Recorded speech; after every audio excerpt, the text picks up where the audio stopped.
सुप्रभात बच्चों, मैं लवकेश गुप्ता टीजीटी हिंदी माँ कल्याणिका पब्लिक स्कूल पेंडा रोड छत्तीसगढ़ से।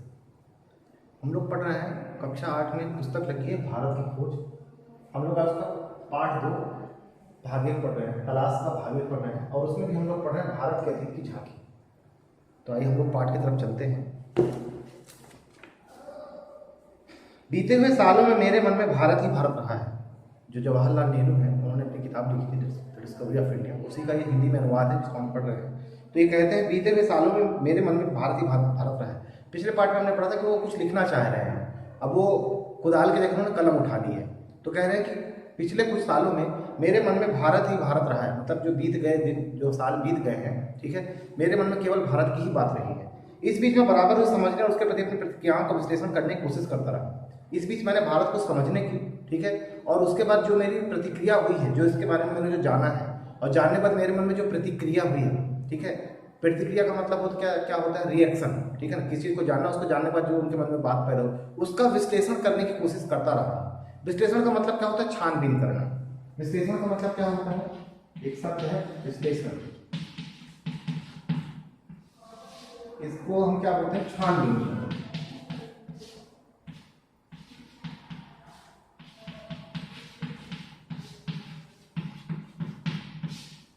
एनालाइज करना, ठीक है ना, किसी चीज का एनालिसिस जो है वो कहलाता है विश्लेषण। तो कह रहे हैं कि जो मेरी इसको जानने पर जो मेरे मन में प्रतिक्रिया हुई है उसका मैं उसका विश्लेषण करता रहा हूँ कि जो प्रतिक्रिया हुई सही हो रही है, गलत हो रही है। मैंने बचपन की ओर लौटकर याद करने की कोशिश की कि मैं तब कैसा महसूस करता था। मेरे मन में इस अवधारणा ने कैसा धुंधला रूप ले लिया था और मेरे ताजा अनुभव उसे कैसे संवारा था। अब वो कह रहे हैं कि जो भी चीज़ें मुझे पता है तो मैं वापस लौटकर अपने बचपन में जाता हूँ, ठीक है, और बचपन में जाकर देखता हूँ कि तब मैं कैसा सोचता था इस चीज़ के बारे में और अब मेरी क्या विचारधारा है, ठीक है, ये वो कह रहे हैं, उसका मैं विश्लेषण कर रहा हूँ। और मेरे मन में इस अवधारणा ने कैसा धुंधला रूप ले लिया था और मेरे ताज़ा अनुभव ने उसे कैसे संवारा था। भारत के प्रति उनकी जो अवधारणा थी उनके मन में अभी वर्तमान में, ठीक है ना, मतलब जो पहले से बनी आई उनके मन में अवधारणा, बचपन में कुछ और अवधारणा थी, ठीक है, क्योंकि बीच में वो पढ़ने के लिए विदेश भी चले गए, तो वो जो मन में उनकी एक अवधारणा आई, ठीक है। अवधारणा का मतलब क्या होता है, विचार, कॉन्सेप्ट, ठीक है। अवधारणा का मतलब क्या होता है, अवधारणा का मतलब होता है, ठीक है, कोई सिद्धांत या विचार, ठीक है। तो कह रहे हैं कि मेरे मन में जो अवधारणा ने घर कर लिया था, ठीक है, तो उसका एक धुंधला रूप जो है, ठीक है, वो धुंधला रूप रह गया और वर्तमान ने उसे संवारा। अब वर्तमान में जब मैं भारत को देख पा रहा हूँ तो वो जो रूप है मेरे मन में भारत का, वो थोड़ा संवर रहा है, ठीक है। मतलब वो संवारने का मतलब क्या होता है, अच्छे से प्रस्तुत होना, ठीक है। मेरे मन में इस अवधारणा ने कैसा धुंधला रूप ले लिया था और मेरे ताज़ा अनुभव से कैसे संवार। अब जो ताज़ा अनुभव मुझे हो रहे हैं भारत के बारे में, वो उसे कैसे संवार रहे हैं, उसको और अच्छा बनाने की कोशिश कर रहे हैं। आखिर यह भारत है क्या, उनके दिमाग में सवाल उठ रहा है कि आखिर यह भारत है क्या। अतीत में यह किस विशेषता का प्रतिनिधित्व करता था, और इससे पहले अतीत का मैंने बताया, अतीत का मतलब क्या होता है, भूतकाल में। अतीत में किस विशेषता का प्रतिनिधित्व करता था। प्रतिनिधित्व एक शब्द है, उसको हम क्या बोलते हैं, रिप्रेजेंटेशन, ठीक है ना, प्रतिनिधित्व।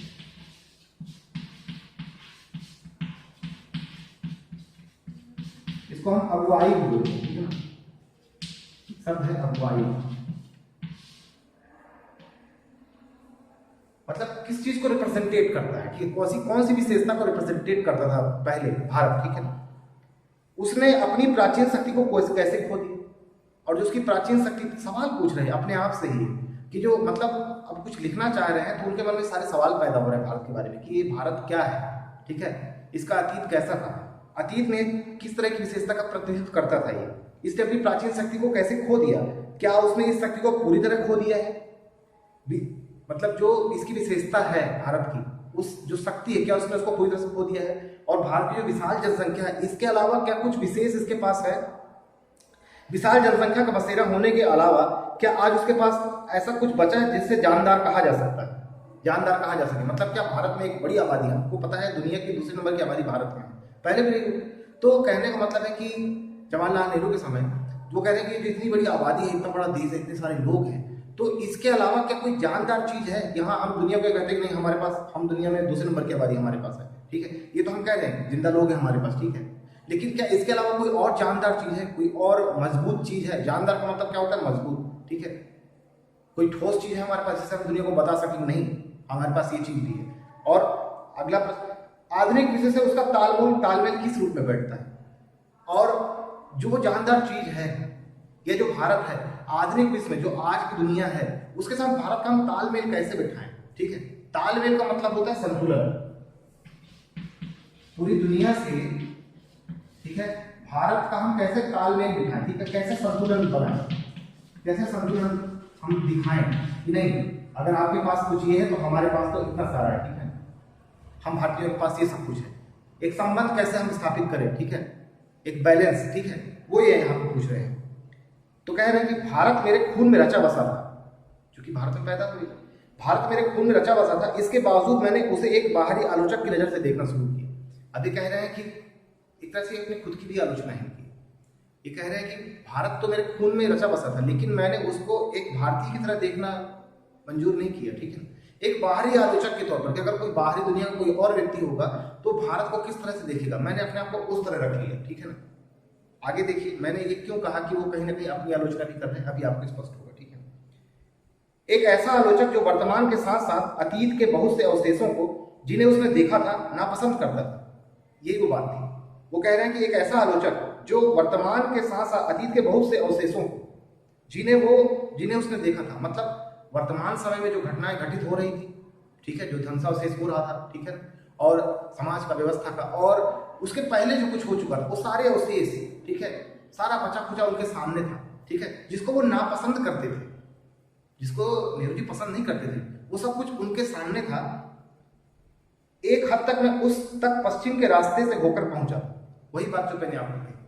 मतलब वो कह रहे हैं कि मैं इन सब चीजों को नापसंद करता था, वर्तमान में जो अतीत के जो ये ध्वंसावशेष मुझे दिखाई दे रहे हैं, जो अवशेष दिखते हैं, इनको मैं नापसंद करता था। और ऐसा कारण क्या था? क्योंकि मैं पश्चिम के रास्ते यहाँ तक पहुंचा। पश्चिम के रास्ते का क्या मतलब है? क्योंकि इनकी जो शिक्षा दीक्षा है वो मतलब यूरोप में हुई, तो वहां यूरोप में रहकर ये जो भारत का इतिहास पढ़ते थे, भारत के बारे में जो जानते थे, वही जानकारी इनको थी। लेकिन जब ये भारत में आ गए और जब इनके पास जो ज्ञान था, जब उन्होंने यहाँ देखा सब चीजों को, तो तालमेल बिठाने में बड़ी उनको मुसीबत हो रही थी। उनको समझ नहीं पा रहा था कि जो मैंने बचपन में देखा था, जो वर्तमान में है, या जो मैं अभी देख पा रहा हूँ, ठीक है ना, जो इसका अतीत रह गया है, वो ये कैसे तालमेल बिठाऊं। तो बड़ी असमंजस की स्थिति है। वो पहले भी इसके पिछले पार्ट में कहते हैं कि मैं इसको बस सतही तौर पर केवल छू सकता हूँ, ठीक है, छू कर देख सकता हूँ बस सतही तौर पर, पूरी जानकारी नहीं बता सकता। आगे देखिए, मैंने उसी भाव से देखा जैसे संभवतः किसी पश्चिमी मित्र ने देखा होता। वो कह रहे हैं मैंने भारत ये सब चीजों को उसी भाव से देखा जैसे कोई एक वेस्टर्न कंट्री में रहने वाला व्यक्ति देखता, ठीक है ना। मेरे भीतर शंकाएं सिर उठा रही थी, क्या मैंने भारत को जान लिया था? अब उनके अंदर शंकाएं पैदा हो, डाउट पैदा हो रहा था कि इतना सारा नॉलेज और मैंने भारत को जो भी देखा, तो क्या मैंने भारत को जान लिया था? ये उनके मन में बात आ रही है। मैं जो उसके अतीत की विरासत के बड़े हिस्से को खारिज करने का साहस कर रहा था। मतलब भारत के पास जो अतीत है, भारत का बहुत बड़ा अतीत है, 5,500 साल पुराना, तो कह रहे हैं कि मैं उसको खारिज करने की कोशिश कर रहा था। खारिज करना माने होता है नकारना, एक शब्द है खारिज करना।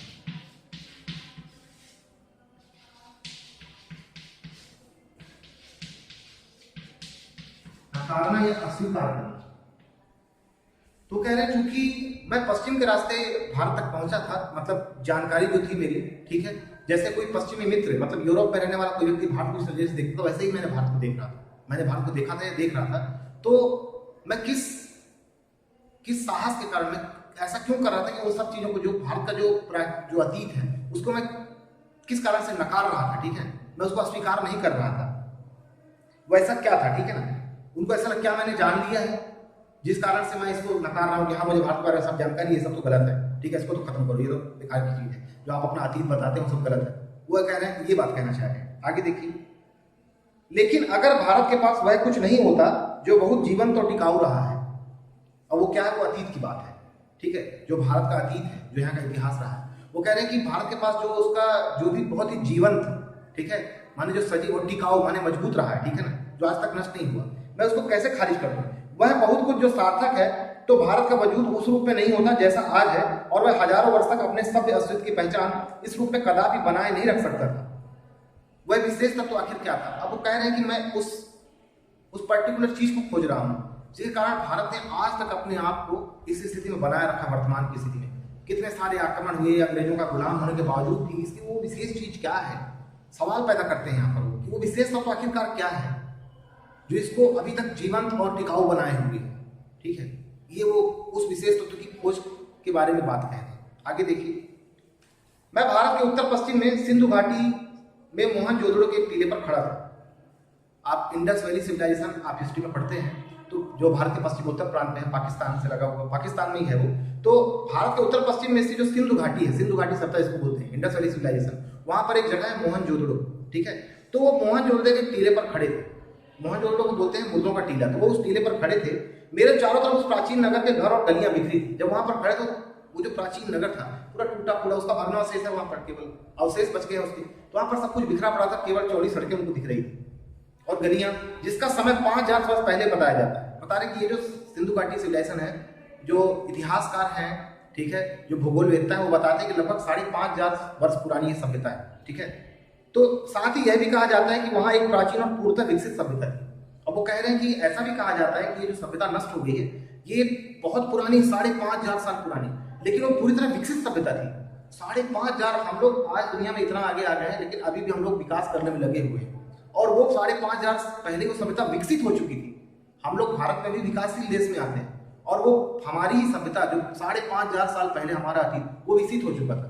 क्योंकि आज ना पाकिस्तान बना, पहले तो पूरा भारत था, ठीक है।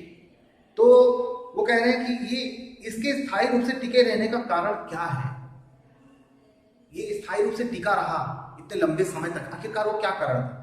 वो क्या कह रहे हैं, इसका ठेठ भारतीयपन और यही आधुनिक भारतीय सभ्यता का आधार है। वो कह रहे हैं कि ये जो ठेठ भारतीयपन है, ठीक है, ठेठ भारतीयपन वही इसकी सभ्यता का और इसके विकास का आधार है। और ये भारतीयपन है क्या, ये भारतीयपन है हमारी संस्कृति, ठीक है।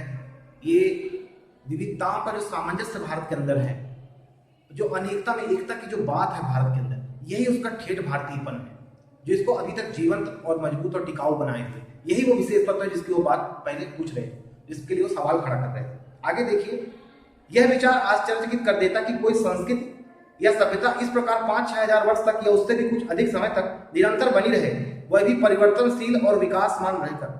वो कह रहे हैं कि ये बात बड़ी आश्चर्यजनक लगती है मुझे कि कोई भी सभ्यता 5.5-6 हजार साल तक, ठीक है, निरंतर विकासशील बनी रहे, ठीक है, परिवर्तनशील और विकासमान रहकर भी वो बची रही, ठीक है, वह अधिक समय तक बनी रही, 5.5 हजार साल तक वो बनी रही, अभी तक वो बनी हुई है। परिवर्तनशीलता हो रही है, विकास भी हो रहा है, लेकिन वो अभी तक बनी हुई है। और वो कारण क्या है, वो ठेठ भारतीयपन है। हम भारतीयों की जो सभ्यता, हम लोग भारतीय जो लोग हैं, हम लोग क्यों इतने मजबूत तरीके से टिके हुए हैं, क्योंकि हमारे मन में ठेठ भारतीयपन जो है, ठीक है, उसके कारण हम लोग विकास कर रहे हैं। परिवर्तन रोज नए नए होते हैं, लेकिन फिर भी हमने उस भारतीयपन को नहीं छोड़ा है, इसीलिए हम आज तक टिके हुए हैं, ठीक है। फारस, मिस्र, ग्रीस, चीन, अरब, मध्य एशिया और भूमध्य सागर के लोगों से उसका बराबर निकट संपर्क रहा है। दुनिया के तमाम देशों से भारत का बहुत प्राचीन समय से संपर्क रहा है, लोग यहाँ आते जाते रहे व्यापार करने के लिए, ठीक है ना। यद्यपि भारत ने उन्हें प्रभावित किया और स्वयं भी उनसे प्रभावित हुआ, फिर भी उसका सांस्कृतिक आधार इतना मजबूत था कि वह हिला नहीं। वो कह रहे हैं कि पता नहीं दुनिया के कितने सारे देशों से, कितनी सारी सभ्यताओं से भारत का मेल जोल था, ठीक है। भारत ने उनको बहुत कुछ दिया और उनसे कुछ लिया भी, लेकिन बावजूद इसके वो एक जगह पर टिका रहा, ठीक है, वो हिला नहीं। मतलब उसका जो सांस्कृतिक आधार था, हमारी जो संस्कृति है, वो इतनी मजबूत है कि भारत इतने सालों में टिका रहा, कभी हिला भी नहीं, अपनी उस मूल चीज में कभी उसने परिवर्तन नहीं किया, जो हमारी सांस्कृतिक विरासत है, ठीक है। तो ये कह रहे हैं कि जो मजबूती थी सांस्कृतिक विरासत के कारण, जो इसको मजबूती मिली, ठीक है, तो इस मजबूती का रहस्य क्या है, उस मजबूती का रहस्य, अभी तक उन्होंने क्या बात की, वो विशेष तत्व क्या है। अब वो बात कर रहे हैं कि ये जो सांस्कृतिक मजबूती को मजबूती दे रहा है, ये मजबूती का मतलब आधार क्या है, ठीक है, इसका रहस्य क्या है, इसके पीछे क्या रहस्य छिपा है। तो आज के लिए बस इतना ही बच्चों, अगले पार्ट में हम उस रहस्य को जानेंगे, ठीक है, और इसके आगे वाले पार्ट पढ़ेंगे। धन्यवाद।